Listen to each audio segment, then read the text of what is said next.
See the picture of Jesus standing beside the river and preaching the word of God. ये सुंदर है, ये सब कितना सुंदर है। This is the source of living water. If you will drink from this, then you will be alive. You can see the Galilee.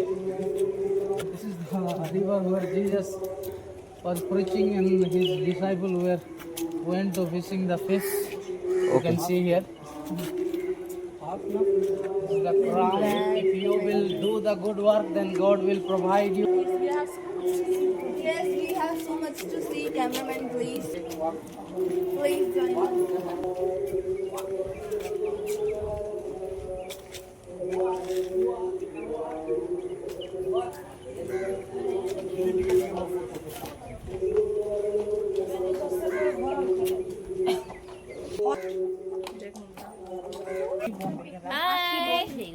Hi.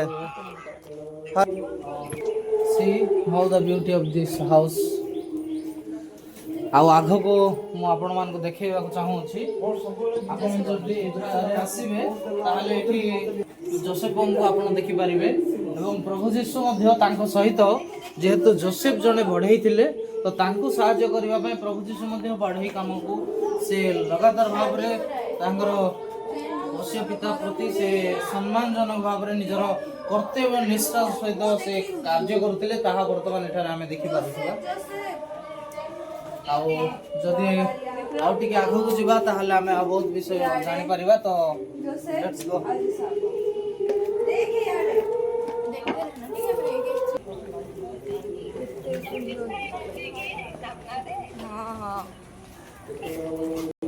ଦେଖିପାରିବେ ଏହା ହେଉଛି ଯୀଶୁଙ୍କ ମାତା ମରିୟମଙ୍କ ଘର ଆଉ ଇଏ ହେଉଛନ୍ତି ଗାବ୍ରିଏଲ ଦୂତ।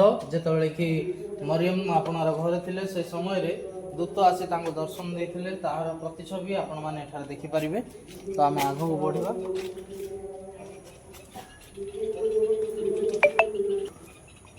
ଆପଣମାନେ ଯଦି ଏଇଟା ଦେଖିବେ ତାହେଲେ ଭାବୁଥିବେ ଏଇଟା ତ ଗୋଟିଏ କୂପଟା, କିନ୍ତୁ ଦେଖିବାକୁ ଗଲେ ଏହା ହେଉଛି ମାନେ ଯୀଶୁଙ୍କ ମାତାଙ୍କ ଘର ପାର୍ଶ୍ୱରେ ରହିଥିବା ଏହି ଆପଣ ଦେଖିପାରିବେ ଏଇଟା ହେଉଛି କୂପ। ତ ଏହି କୂଅରୁ ପାଣି କାଢ଼ି ସେମାନେ କାମ କରୁଥିଲେ।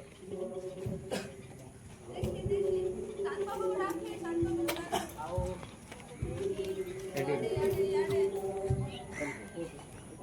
ଆପଣମାନେ ଦେଖିପାରିବେ ଯେତେବେଳେ ମରିୟମ ପ୍ରଭୁ ଯୀଶୁଙ୍କୁ ଗର୍ଭ ଧାରଣ କଲେ ସେ ସମୟରେ ଯେତେବେଳେ ଏଲିସାବେଥଙ୍କ ଘରକୁ ଯାଉଥିଲେ ତାଙ୍କୁ ସାକ୍ଷାତ କରିବା ସମୟରେ ଭେଟଘାଟ ହେବା ପାଇଁ ତାଙ୍କ ଘରକୁ ଗଲା ବେଳକୁ ଏହି ପ୍ରକାର ଗୋଟେ ତାଙ୍କର ହୃଦୟରେ ଗୋଟେ ଆନନ୍ଦ ଭରି ଆସିଥିଲା ଯଦ୍ୱାରା ସେମାନେ ଏକ ଆରେକକୁ ଆପଣାର ପ୍ରେମ ସ୍ନେହ ପ୍ରକାଶ କରିଥିଲେ। ସେ ସମୟରେ ତାଙ୍କର ସମ୍ଭାଷଣ ଶୁଣି ତାଙ୍କ ଗର୍ଭରେ ଥିବା ଜଗନ ପବିତ୍ର ଆତ୍ମାରେ ପରିପୂର୍ଣ୍ଣ ହୋଇଯାଇଥିଲେ।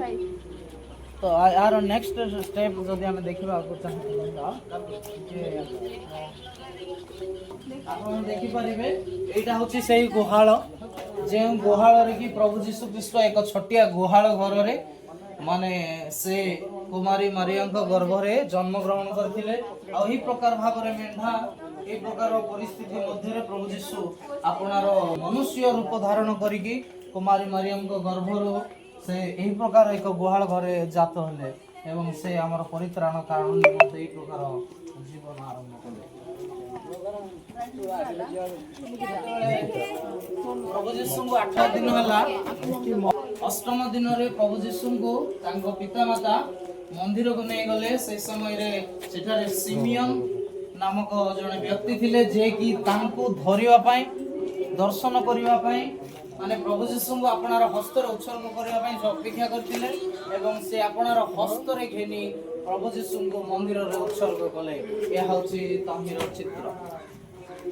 ଆଉ ଏ ପ୍ରତିଛବି ଦେଖିଲେ ଆମକୁ ଭାରି ମନେ ପଡେ ଯେ କେବଳ ପ୍ରଭୁ ଯୀଶୁଙ୍କୁ ଗ୍ରହଣ କରିବା ପାଇଁ ସେ ଅପେକ୍ଷାରତ ଥିଲେ। ତ ଆପଣମାନେ ଦେଖିପାରିବେ ଏହା ବହୁତ ସୁନ୍ଦର ଭାବରେ ଷ୍ଟୋନରେ ବନା ହେଇଛି। ବହୁତ ମାନେ ଦେଖିବାକୁ ଗଲେ ପୁରା ନ୍ୟାଚୁରାଲ ଭିଉ ଦେଖାଯାଏ। ଆଉ ମୁଁ ଆପଣମାନଙ୍କୁ ଦେଖିବାକୁ ଚାହୁଁଛି ଯେତେବେଳେ ପ୍ରଭୁ ଯୀଶୁଙ୍କୁ 12 ବର୍ଷ ହୋଇଥିଲା ସେ ସମୟରେ ତାଙ୍କ ପିତାମାତାଙ୍କ ସହିତ ଏକ ପର୍ବ ଉପଲକ୍ଷେ ସେମାନେ ଜେରୁସାଲେମ ମନ୍ଦିରକୁ ଯାତ୍ରା କରିଥିଲେ।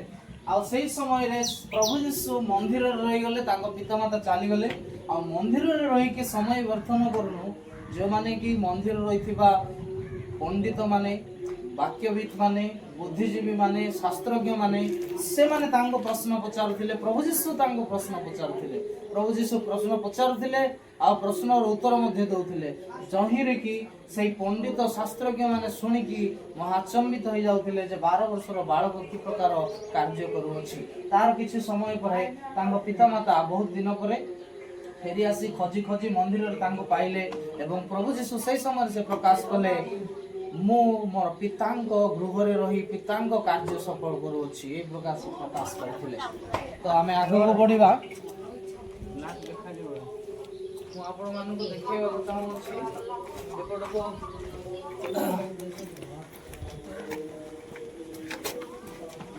ବର୍ତ୍ତମାନ ଯଦି ମୁଁ ଏଠି କହିବି ଯେ ପ୍ରଭୁ ଯୀଶୁଙ୍କୁ ଯେତେବେଳେ 30 ବର୍ଷ ହେଲା, ସେ 30 ବର୍ଷ ହେଲା ପରେ ସେ ଏହି ସ୍ଥାନକୁ ଆସିଲେ ଏବଂ ଜର୍ଦ୍ଦନରେ ଯୋହନଙ୍କ ଦ୍ୱାରା ସେ ଜଳରେ ବାପ୍ତିସ୍ମ ନେଲେ।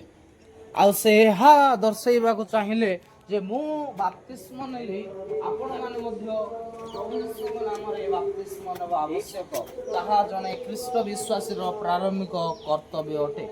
ଆପଣମାନେ ଦେଖିପାରିବେ। ଆଉ ସେଇ ସମୟରେ ପବିତ୍ର ଆତ୍ମା ଯୀଶୁଙ୍କ ଉପରେ ଅବତରଣ କରିଥିଲା। ଆଉ এইটা আমি ଦେଖିପାରିବା, এইটা ହେଉଛି ପ୍ରଭୁ ଯୀଶୁ ଖ୍ରୀଷ୍ଟଙ୍କର ପ୍ରଥମ ଆଶ୍ଚର୍ଯ୍ୟ କର୍ମ, ଯେଉଁଠାରେ କି ଯୀଶୁଙ୍କ ମାତା ମରିୟମ ଯୀଶୁଙ୍କୁ ମାନେ ଏହି ଅଭାବ ବିଷୟରେ ଜଣାଇଥିଲେ। ସେ ସମୟରେ ପ୍ରଭୁ ଯୀଶୁ ତାହା ଜାଣିଲା ପରେ ସେଠାର ଅଭାବ ଥିଲା ଦ୍ରାକ୍ଷାରସ। ସେ ବିବାହ ଭୋଜର ଦ୍ରାକ୍ଷାରସ ଜଳକୁ ଦ୍ରାକ୍ଷାରସରେ ପରିଣତ କରିଥିଲେ। ଆପଣମାନେ ଦେଖିପାରିବେ ତାଙ୍କ ମାତା ଯୀଶୁଙ୍କୁ କହୁଛନ୍ତି ଯୀଶୁ ସମୟ ଆସନ୍ତେ ସେ ଶୂନ୍ୟ ଥିବା ମେଜ, ଆପଣମାନେ ଦେଖିପାରିବେ ଏଇଟା ବିବାହର ମେଜ ଶୂନ୍ୟ ରହିଯାଇଛି, ଯୋଉଥିରେ କି ଆପଣମାନେ ଦ୍ରାକ୍ଷାରସ ଦେଖିପାରୁନାହାନ୍ତି। ତେଣୁକରି ପ୍ରଭୁ ଯୀଶୁ ସମୟ ଆସିଲା ପରେ ସେଥିର କର୍ମଚାରୀ ମାନେ ଜଳ ଭଣ୍ଡାରରେ ଜଳ ପୂର୍ଣ୍ଣ କଲେ ଏବଂ ଜଳକୁ ପ୍ରଭୁ ଯୀଶୁ ଖ୍ରୀଷ୍ଟ ଦ୍ରାକ୍ଷାରସରେ ପରିଣତ କଲେ। ଏଇଟା ହେଉଛି ପ୍ରଭୁ ଯୀଶୁ ଖ୍ରୀଷ୍ଟଙ୍କର ପ୍ରଥମ ଆଶ୍ଚର୍ଯ୍ୟ କର୍ମ। କି କାହ୍ନା ବିବାହ ଭୋଜରେ ଏହି ପ୍ରକାର ଘଟଣା ଘଟିଥିଲା। ତହିଁରୁ ପ୍ରଭୁ ଯୀଶୁ ଖ୍ରୀଷ୍ଟଙ୍କର ଆଶ୍ଚର୍ଯ୍ୟ କର୍ମ ମାନ ଆରମ୍ଭ ହୋଇଥିଲା। ଆଉ ମୁଁ ଆପଣମାନଙ୍କୁ ଦେଖେଇବାକୁ ଚାହୁଁଛି, ଆଉ ବେତ୍ସେଦା ପାଖରେ ଜଣେ 38 ବର୍ଷର କୁଷ୍ଠ ମାନେ ପାରାଲାଇଜ୍ ପର୍ସନ୍ ଥିଲେ, ପକ୍ଷାଘାତ ରୋଗୀ ଥିଲେ। ମୁଁ ଆପଣଙ୍କୁ କହିବାକୁ ଚାହୁଁଛି ଯେ ଏକ ସମୟରେ ଦୂତ ଆସୁଥିଲେ, ଜଳ କମ୍ପାଉଥିଲେ। ଯେତେବେଳେ ଜଳ କମ୍ପୁଥିଲା ସେ ସମୟରେ ଯିଏ ଜଳ କମ୍ପିଲା ବେଳକୁ ପ୍ରଥମରେ ଜଳରେ ମାନେ ଜମ୍ପ କରୁଥିଲେ ସେ ସମୟରେ ସେମାନେ ସୁସ୍ଥ ହେଉଥିଲେ। କିନ୍ତୁ ଏହି ବ୍ୟକ୍ତି ଯାହାକି ଆପଣମାନେ ଦେଖିପାରିବେ ସେ ଗୋଟେ ଖଟିଆରେ ପଡ଼ି ରହିଥିଲା। ସେ ଆଶା ରଖିଥିଲା ଯେ ସୁସ୍ଥ ହେବ ବୋଲି, କିନ୍ତୁ 38 ବର୍ଷ ପର୍ଯ୍ୟନ୍ତ ଜଗିଥିଲା କିନ୍ତୁ ଜଳରେ ଡେଇଁ ପାରୁନଥିଲା। ଆଉ ସେଇଦିନ ପ୍ରଭୁ ଯୀଶୁ ଖ୍ରୀଷ୍ଟ ଆସିଲେ ଏବଂ ତାଙ୍କୁ ପଚାରିଲେ ତୁମେ କ'ଣ ସୁସ୍ଥ ହେବାକୁ ଚାହୁଁଛ? ସେ ସମୟରେ ସେ କହିଲା ମୁଁ ତ ଚାହୁଁଛି, କିନ୍ତୁ ଦୂତ ଯେତେବେଳେ ଆସି କମ୍ପାଉଛନ୍ତି ଜଳ ସେ ସମୟରେ ମୋତେ କେହି ଟେକି ନେବା ପାଇଁ କେହି ନାହାନ୍ତି, ମୁଁ ତ ଯାଇପାରୁନି। ସେ ବ୍ୟକ୍ତିଟି ଯୀଶୁଙ୍କୁ ଯେତେବେଳେ କହିଲେ ତ ସେଇ ସମୟରେ ପ୍ରଭୁ ଯୀଶୁ ତାଙ୍କୁ କହିଥିଲେ ଯେ ତୁମେ ଏଇ କ୍ଷଣି ସୁସ୍ଥ ହୁଅ, ଖଟିଆ ଘେନି ବାହାରି ଚାଲ। ଆଉ ଏହି ପ୍ରକାର ଭାବରେ ସେଇ 38 ବର୍ଷର ପକ୍ଷାଘାତ ରୋଗୀ ମଧ୍ୟ ସୁସ୍ଥତା ପ୍ରାପ୍ତ କରିଥିଲା। ଆଉ ଯଦି ଆମେ ଆଗକୁ ଯିବା ତାହେଲେ ମୁଁ ଏଠାରେ ଦେଖିପାରିବି ପ୍ରଭୁ ଯୀଶୁ ହେଉଛନ୍ତି ଜୀବନ୍ତ ଈଶ୍ୱର। ଆଉ ଏହା ପ୍ରଥମ ତାଙ୍କର ଯଦି ଦେଖିବା ଲାଜାରୁସ୍ ସେ 4 ଦିନର ମଢ଼ା ଯେତେବେଳେ କି ସେ ସମ୍ପୂର୍ଣ୍ଣ ଭାବରେ କଭର ହେଇକି ଥିଲା, ସେ ତାଙ୍କର ଜିହୁଦୀ ପରମ୍ପରା ଅନୁସାରେ ଧଳା ବସ୍ତ୍ରରେ ତାଙ୍କୁ ପଟି ବାନ୍ଧି ଦେଇଥିଲେ। କିନ୍ତୁ ପ୍ରଭୁ ଯୀଶୁ 4 ଦିନ ପରେ ପହଞ୍ଚିଲେ। ମାର୍ଥା ଆଉ ମରିୟମ ସେଠାରେ ଥିଲେ ଏବଂ ପ୍ରଭୁ ଯୀଶୁ ପହଞ୍ଚିଲା ପରେ ସେ ସେଠିର ଲୋକମାନଙ୍କୁ କହିଲେ ସମ୍ମୁଖରେ ଥିବା ପଥରକୁ ବଞ୍ଚାଇ ଦିଅ। ତତ୍ପରେ ପ୍ରଭୁ ଯୀଶୁ କହିଲେ ଲାଜରସ୍ ତୁମେ ବାହାରି ଆସ। ଆଉ ଠିକ୍ ସେହି ସମୟରେ ଲାଜାର ତାଙ୍କ ଗୋଡ଼ ହାତ ସବୁ ବନ୍ଧା ଯାଇଥିଲା, କିନ୍ତୁ ସେ ଆତ୍ମାଙ୍କୁ ପ୍ରଭୁ ଯୀଶୁ ଖ୍ରୀଷ୍ଟଙ୍କର ଶବ୍ଦ ଆବାଜ ଶୁଣିବା ମାତ୍ରେ ସେ ଅଟୋମେଟିକାଲି ବାହାରି ଆସିଲା, ଯାହାକି ଏହା ଜଣେ ମୃତ ବ୍ୟକ୍ତି ଜୀବନ ପ୍ରାପ୍ତ ହେଲା। ଆଉ ଏଥିରୁ ମୁଁ କହିବାକୁ ଚାହୁଁଛି ଯେ ଜଣେ ମରିଯାଇଥିବା ବ୍ୟକ୍ତି ବଞ୍ଚିଗଲା, କିନ୍ତୁ ଆଜି ଅନେକ ଲୋକମାନେ ଆତ୍ମିକ ଭାବରେ ମଧ୍ୟ ମରିଯାଇଛନ୍ତି। ତ ପ୍ରଭୁ ଯୀଶୁ ଖ୍ରୀଷ୍ଟଙ୍କର ଆବାଜକୁ ଯଦି ଆପଣମାନେ ଶୁଣିବେ ତାହେଲେ ନିତାନ୍ତ ଭାବରେ ଆପଣ ଏକ ସ୍ୱର୍ଗୀୟ ଜୀବନକୁ, ଏକ ଅନନ୍ତ ଜୀବନକୁ ପ୍ରାପ୍ତ କରିପାରିବେ। ଆଉ ଯଦି ମୁଁ ଆପଣମାନଙ୍କୁ ଦେଖେଇବି, ଆପଣମାନେ ଦେଖୁଥିବେ ଏତେ ସୁନ୍ଦର ପାହାଡ଼ଟିଏ, ଆଉ ଏ ପାହାଡ଼ ପାର୍ଶ୍ୱରେ ପ୍ରଭୁ ଯୀଶୁ ଖ୍ରୀଷ୍ଟ ବସିଛନ୍ତି। ଏଠାରେ ଅନେକ ତାଙ୍କର ଶିଷ୍ୟମାନେ, ତାଙ୍କର ଲୋକମାନେ ବସିଛନ୍ତି। ଆଉ ବସିବା ସମୟରେ ପ୍ରଭୁ ଯୀଶୁ ଖ୍ରୀଷ୍ଟ ପାର୍ବତ୍ୟ ଉପଦେଶ ଦେଉଅଛନ୍ତି। ଏଠାରେ ପଥର ଉପରେ ସେ ଉପବେଶନ କରି ଅଧିକାର ସହିତ ସେ ମାନେ ଅତି ନିଗୁଡ ତତ୍ତ୍ୱକୁ ସେଇ ପାହାଡ଼ ଉପରେ ବସି ସେ ଲୋକମାନଙ୍କୁ ଶୁଣାଉଛନ୍ତି। ଆମେ ତାହା ମାଥି ଲିଖିତ ସୁସମାଚାର 5 ଅଧ୍ୟାୟରେ ଆମେ ଦେଖିପାରିବା।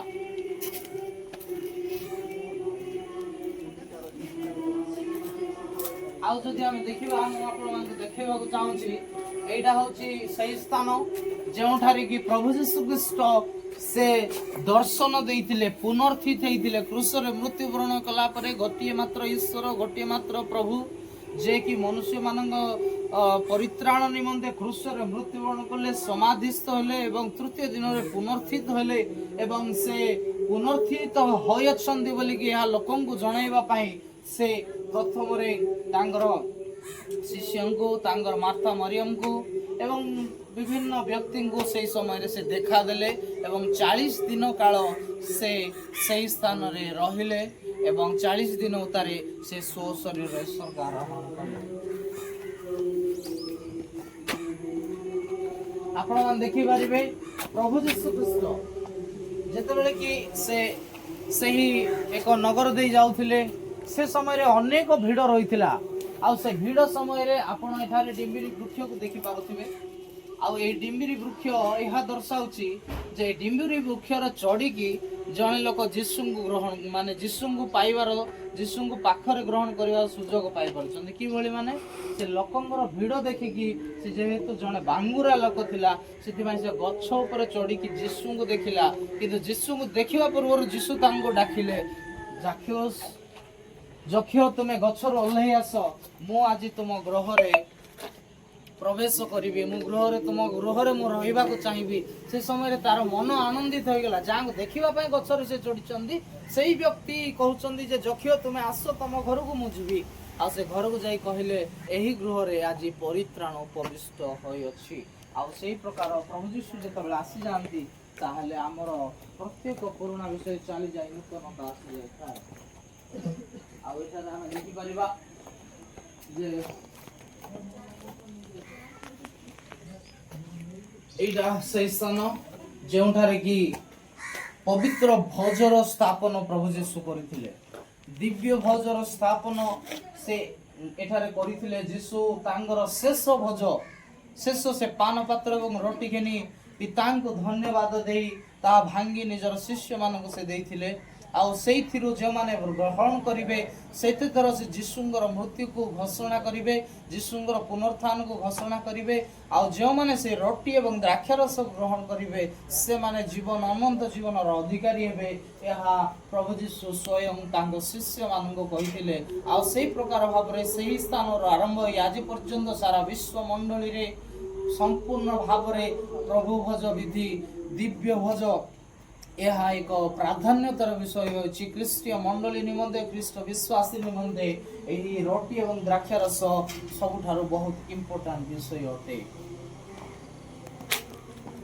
ଏହା ପରେ ପରେ ଆମେ ଦେଖିପାରିବା ଯେ ଆପଣମାନେ ଦେଖିପାରୁଥିବେ ଏଠାରେ ଗେତ୍ସେମନେରେ ପ୍ରଭୁ ଯୀଶୁ ଖ୍ରୀଷ୍ଟ ସେ ରାତ୍ରି ସାରା ପ୍ରାର୍ଥନା କରୁଛନ୍ତି। ପ୍ରଭୁ ଯୀଶୁ ଏଠାରେ ଶିଷ୍ୟମାନେ ଶୋଇଛନ୍ତି, ଜାଗି ରହି ପ୍ରାର୍ଥନା କର ବୋଲିକି କହିଲା ବେଳେ ସେମାନେ ଆପଣାର ନିଦ୍ରା ଯାଇଛନ୍ତି, କିନ୍ତୁ ପ୍ରଭୁ ଯୀଶୁ ଖ୍ରୀଷ୍ଟ ସେ ଲଗାତାର ଭାବରେ ଆପଣାର ଆଣ୍ଠୁରେ ଆସି ସେ ପ୍ରାର୍ଥନାରେ ଜାଗି ରହିଅଛନ୍ତି। See how the beautiful gate is. ଆପଣମାନେ ଦେଖିପାରିବେ ଏହା ହେଉଛି ସେହି ସ୍ଥାନ ଯେଉଁଠାରେ କି ଯୀଶୁଙ୍କୁ ବିବସ୍ତ୍ର କରାଗଲା ଏବଂ ପିଲାତଙ୍କ ସମ୍ମୁଖରେ ତାଙ୍କୁ ଦଣ୍ଡିତ କରାଗଲା। କ୍ରୁଶ ମୃତ୍ୟୁର ଘୋଷଣା ସେହି ସ୍ଥାନରେ କରାଗଲା। ଆଉ ଆମ ପାଇଁ ପ୍ରଭୁ ଯୀଶୁ ଖ୍ରୀଷ୍ଟ ସେ ବସ୍ତ୍ରହୀନ ହେଲେ, ସେ ନିଜର ଜୀବନକୁ ଆମ ପାଇଁ ଉତ୍ସର୍ଗ କରିବାର ପ୍ରାରମ୍ଭିକ ଦଣ୍ଡ ଏଠାରୁ ଆରମ୍ଭ କରିଥିଲେ, ଗ୍ରହଣ କଲେ।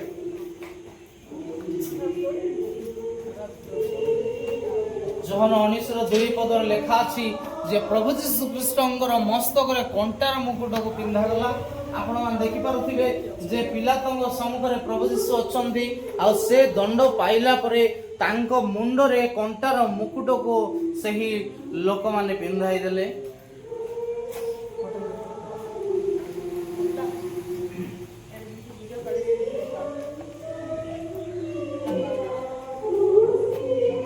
ଆପଣମାନେ ଦେଖିପାରିବେ ଏହି ସ୍ଥାନରେ ପ୍ରଭୁ ଯୀଶୁ ଖ୍ରୀଷ୍ଟ ସେ କ୍ରୁଶ ଘେନି ସେ ତାଙ୍କର କ୍ରୁଶ ପଥକୁ ଆରମ୍ଭ କଲେ, ଯେଉଁଠାରେ କି ସେ ଆମ ସମସ୍ତଙ୍କର ପାପ ନିମନ୍ତେ ସେ କ୍ରୁଶ ବହି ଗଲଗଥା ପର୍ଯ୍ୟନ୍ତ ଯାତ୍ରାକୁ ଆରମ୍ଭ କରୁଅଛନ୍ତି।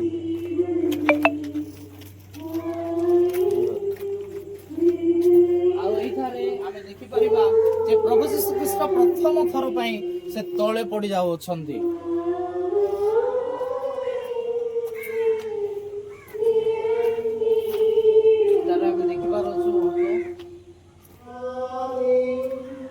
ଆମେ ଦେଖିପାରୁଅଛୁ ଏଠାରେ ପ୍ରଭୁ ଯୀଶୁ ଖ୍ରୀଷ୍ଟ କ୍ରୁଶ ଘେନି ଗଲାବେଳେ ତାଙ୍କର ମାତା ମରିୟମକୁ ସେ ଏଠାରେ ଦେଖୁଅଛନ୍ତି,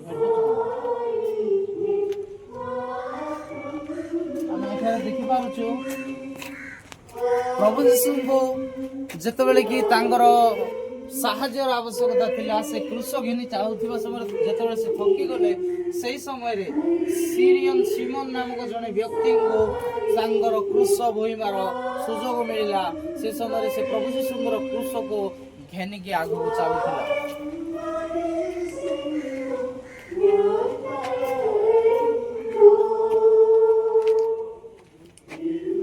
ଆପଣମାନେ ଦେଖିପାରିବେ ଏଠାରେ ଜଣେ ନାରୀ ବେର୍ନିକା ଯିଏକି ପ୍ରଭୁ ଯୀଶୁ ଖ୍ରୀଷ୍ଟଙ୍କୁ ଆପଣାର ରୁମାଲ ଦେଲେ, ସେହି ରୁମାଲରେ ପ୍ରଭୁ ଯୀଶୁ ଆପଣାର ମୁଖମଣ୍ଡଳକୁ ପୋଛି ଦେଲେ ଏବଂ ମାନେ ଅନେକ ବାକ୍ୟବିତ ମାନେ କହନ୍ତି ଯେତେବେଳେ ସେ ରୁମାଲ ମାନେ ପ୍ରଭୁ ଯୀଶୁ ମୁଖ ପୋଛିଲେ ତାଙ୍କର ମୁଖର ପ୍ରତିଛବି ସେହି ରୁମାଲରେ ଲାଗି ହେଇ ରହିଲା। ଏଠାରେ ଆମେ ଦେଖିପାରୁ ଯେ ଏହି ସ୍ଥାନରେ ପ୍ରଭୁ ଯୀଶୁ ଦ୍ୱିତୀୟ ବାର କ୍ରୁଶରୁ ତଳେ ପଡ଼ିଗଲେ।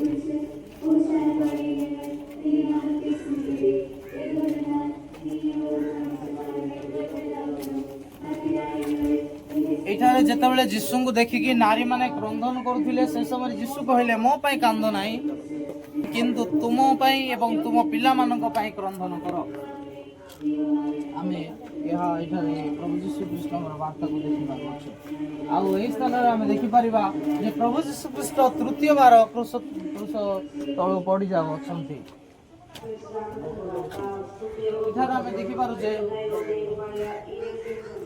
ଏଠାରେ ପ୍ରଭୁ ଯୀଶୁ ଖ୍ରୀଷ୍ଟଙ୍କୁ ନିର୍ବସ୍ତ୍ର କରାହଉଛି, ତାଙ୍କର ବସ୍ତ୍ର ଏଠାରେ ଖୋଲିକି ରଖୁଛନ୍ତି।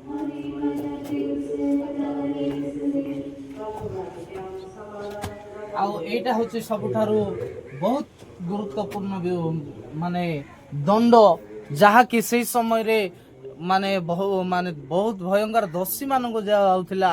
ଆଉ ସେଇ ଦୋଷୀ ମାନେ ଦଣ୍ଡିତ ହଉଥିଲେ, କିନ୍ତୁ ଆମେ ମଧ୍ୟ ସେଇ ପ୍ରକାର ଦୋଷୀ ଆମମାନଙ୍କର ମଧ୍ୟରେ ମଧ୍ୟ ବହୁତ ମାନେ ଯାହା ପାପ ରହିଥିଲା ସେ ପାପର ଦଣ୍ଡ ଆମ ସହ୍ୟ କରିବାର କୌଣସି ସମ୍ଭବପର ନଥିଲା। ତେଣୁକରି ପ୍ରଭୁ ଯୀଶୁ ଖ୍ରୀଷ୍ଟ ସେଇ କ୍ରୁଶର ଦଣ୍ଡକୁ ପରିବର୍ତ୍ତନ କରିବା ପାଇଁ କ୍ରୁଶରେ ମୃତ୍ୟୁବରଣ କରି ସେ ସମସ୍ତଙ୍କର ଅନନ୍ତ ଜୀବନର କାରଣ ହେବା ପାଇଁ ସେ ଏଠାରେ କ୍ରୁଶରେ ତାଙ୍କର ଦୁଇ ହସ୍ତ ଏବଂ ଗୋଡ଼ରେ କଣ୍ଟା ବିଦ୍ଧ କରୁଅଛନ୍ତି।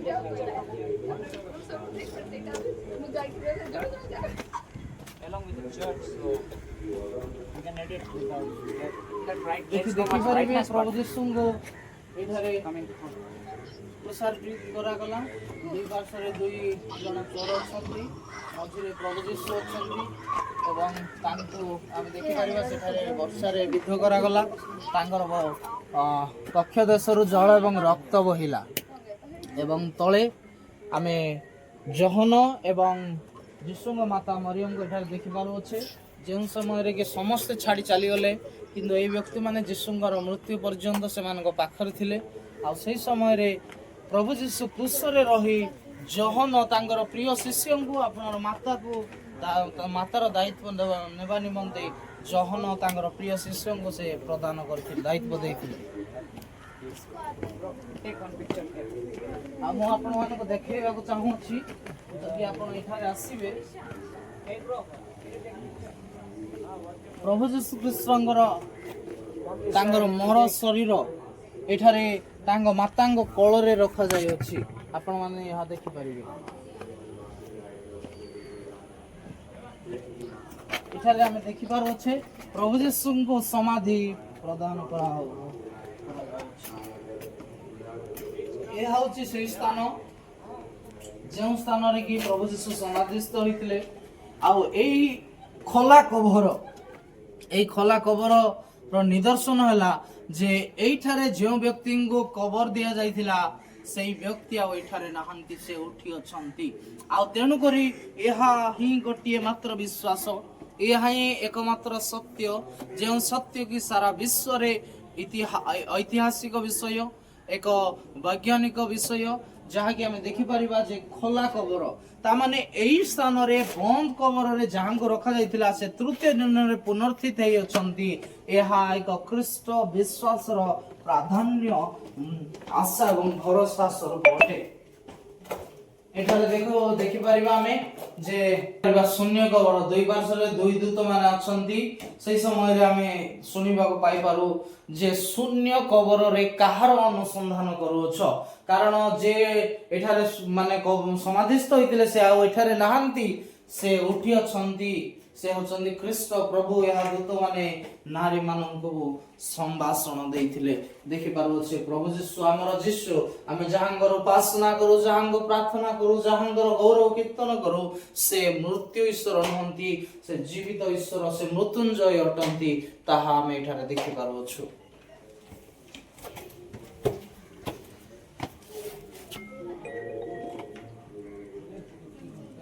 ଆସନ୍ତୁ, ବହୁତ ସୁନ୍ଦର ସ୍ଥାନ ଏହା। ଯଦି ମୁଁ କହିବି ଏଇଠାରେ ଏହି ସ୍ଥାନରେ ପ୍ରଭୁ ଯୀଶୁ ଅନେକ ସେହି ସ୍ଥାନରେ ଥିଲେ। ତାଙ୍କ ଶିଷ୍ୟମାନେ, ତାଙ୍କ ସହଚରମାନେ, ତାଙ୍କ ଲୋକମାନେ, ସେ ଅଞ୍ଚଳରେ ଯେତେକ ତାଙ୍କ ବିଶ୍ୱାସ କରୁଥିବା ଲୋକମାନେ ଥିଲେ, ସମସ୍ତେ ସେହି ସ୍ଥାନରେ ସେ ପର୍ବତରେ ଉପବିଷ୍ଟ ହେଲେ। ସେହି ସମୟରେ ପ୍ରଭୁ ଯୀଶୁ ସ୍ୱ ଶରୀରରେ ସ୍ୱର୍ଗକୁ ଆରୋହଣ କଲେ। ଆଉ ସେହି ସମୟରେ ଦୂତ ଗୋଟିଏ କଥା କହିଲେ, ପ୍ରଭୁ ଯୀଶୁ ଯେଭଳି ସ୍ୱର୍ଗକୁ ଗଲେ, ଯଦି ଏହା ବିଶ୍ୱାସ କରୁଅଛ, ଏହା ବି ବିଶ୍ୱାସ କରିବା ଦରକାର ଅଛି। ପ୍ରଭୁ ଯୀଶୁ ସେଇଭଳି ମେଘରଥରେ ଆଉ ଥରେ ପୁନର୍ବାର ତାଙ୍କର ମଣ୍ଡଳୀକୁ ନେବାକୁ, ତାଙ୍କ ଖ୍ରୀଷ୍ଟ ତାଙ୍କଠାରେ ବିଶ୍ୱାସ ରଖିଥିବା, ମୃତ୍ୟୁବରଣ କରିଥିବା, ଜୀବିତ ଥିବା ପ୍ରତ୍ୟେକଙ୍କୁ ନେଇ ତାଙ୍କର ସେ ଅନନ୍ତ ଜୀବନ ପ୍ରଦାନ କରିବା ପାଇଁ ସେ ଆସୁଅଛନ୍ତି। ଏହା ଏହି ସ୍ୱର୍ଗର ନିଦର୍ଶନ।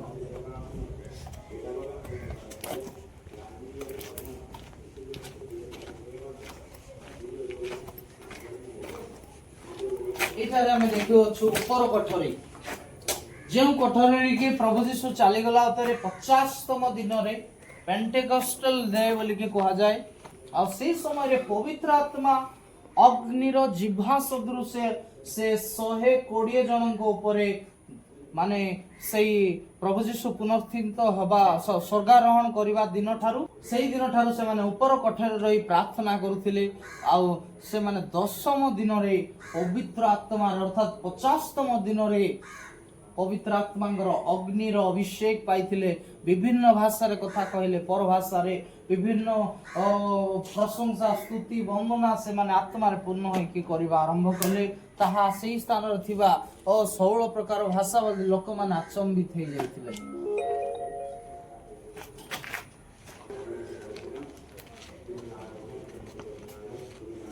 ଏଠାରେ ପ୍ରଭୁ ଯୀଶୁ ଖ୍ରୀଷ୍ଟ ଯେତେବେଳେ ଶିଷ୍ୟମାନଙ୍କୁ ଦର୍ଶନ ଦେଲେ ସେ ସମୟରେ ଥମାସ ସେ ସମୟରେ ନଥିଲେ। ଦ୍ୱିତୀୟବାର ପ୍ରଭୁ ଯୀଶୁ ଆସିଲା ବେଳକୁ ଥମାସ ସେ କହିଥିଲେ, ମୁଁ ଯଦି ତାଙ୍କ ପକ୍ଷ ଦେଶରେ ଯେଉଁଠାରେ ବର୍ଚ୍ଛା ଲାଗିଲା ସେଠାରେ ଆଙ୍ଗୁଳି ନ ଦେଲେ ମୁଁ ଏହା ବିଶ୍ୱାସ କରିବି ନାହିଁ ବୋଲିକି ସେ କହିଥିଲେ। ଆଉ ସେହି ଥମାସ ଯିଏକି ପ୍ରଭୁ ଯୀଶୁଙ୍କୁ ଦେଖିଲା ପରେ ସେ ଘୋଷଣା କରିଥିଲେ, ହେ ମୋର ପ୍ରଭୁ, ହେ ମୋର ଈଶ୍ୱର। ତା ମାନେ ପ୍ରଭୁ ଯୀଶୁ ହଉଛନ୍ତି ସେ ଜୀବିତ ଈଶ୍ୱର, ଯାହାକି ସେ ପରୀକ୍ଷା କରିକି ଜାଣିପାରିଲେ। ଓ ହୁଏତ ଆମେ ଅନେକ ସମୟରେ କେବଳ ଆମେ ଖାଲି ଏମିତି କହିଥାଉ, କିନ୍ତୁ ଥମାସ ସେ ନିଜେ ପରୀକ୍ଷା କଲେ ସତରେ ନା ନାହିଁ। ତାମାନେ ସେ ନିଜେ ଜାଣିପାରିଲେ ଯେ ଏ ହିଁ ସତ୍ୟ ଈଶ୍ୱର, ଏ ହିଁ ପୁନର୍ଥିତ ଈଶ୍ୱର, ଏ ହିଁ ଜୀବିତ ପ୍ରଭୁ। ଆଉ ସେହି ହେତୁ ପ୍ରଭୁ ଯୀଶୁ ଖ୍ରୀଷ୍ଟଙ୍କୁ ଜୀବିତ ଭାବରେ ଘୋଷଣା କରିବା ପାଇଁ ସେ ଆମର ଦେଶ, ପ୍ରିୟ ଦେଶ ଭାରତକୁ ଆସି କେରଳ ଏବଂ ତାମିଲନାଡୁର ସେ ମଧ୍ୟ ସ୍ଥାନରେ ସେ ଆସି 52 AD ରେ ଆସି ପଦାର୍ପଣ କରି ଭାରତରେ ସୁସମାଚାର ପ୍ରଥମ ଥର ପାଇଁ ପ୍ରଚାର କଲେ। ଆଉ ତାଙ୍କର ସୁସମାଚାରରୁ ଅନେକ ଲକ୍ଷ ଲକ୍ଷ ଲୋକମାନେ ଆଜି ଯୀଶୁ ଖ୍ରୀଷ୍ଟଙ୍କୁ ପ୍ରାପ୍ତ କରିଛନ୍ତି, ପରିତ୍ରାଣକୁ ଆସ୍ୱାଦନ କରିଛନ୍ତି ଏବଂ ସେଇ ଯୀଶୁଙ୍କର ସେହି ପୁନରୁତ୍ଥାନର ସେ ନିଗୁଡ ତତ୍ତ୍ୱକୁ ଅନେକ ଲୋକମାନେ ଆଜି ଜାଣିପାରି ଅଛନ୍ତି।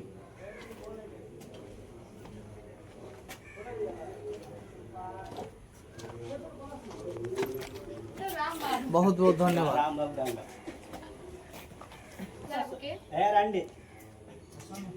ମୁଁ ଆଶା କରୁଛି ଆପଣମାନେ ସମସ୍ତେ ବୁଝିପାରିଥିବେ। ଆଉ ନିତାନ୍ତ ଭାବରେ ଯେଉଁମାନେ ଏହି ବିଷୟକୁ ବୁଝିକି ଏଠାରୁ କିଛି ଜାଣିପାରିଲେ, ତାହେଲେ ଆପଣମାନେ ଦୟାକରି ଏହାକୁ ଏହି ଭିଡ଼ିଓକୁ ଆପଣମାନେ ଅନ୍ୟମାନଙ୍କୁ ଫରୱାର୍ଡ଼ କରନ୍ତୁ, ଲାଇକ୍ କରନ୍ତୁ, ସେୟାର କରନ୍ତୁ ଏବଂ ନ୍ୟୁ ଲାଇଫ୍ ଇନ୍ ଖ୍ରାଇଷ୍ଟ ୟୁଟ୍ୟୁବ୍ ଚ୍ୟାନେଲକୁ ସବସ୍କ୍ରାଇବ୍ କରନ୍ତୁ। ଆଉ ତାହେଲେ ଆପଣମାନେ ନିଜେ ଜଣେ ସାକ୍ଷୀ ବନିବେ। ଆଉ ସେଇ ସାକ୍ଷ୍ୟ ଦ୍ୱାରା ଅନେକ ଲୋକମାନେ ଉଦ୍ଧାର ପାଇଲେ ଏହି ପ୍ରକାର ମୁକୁଟ ସ୍ୱର୍ଗରେ ପ୍ରାପ୍ତ କରିବେ। बहुत बहुत धन्यवाद। Praise Lord. नमस्कार। जय यीशु।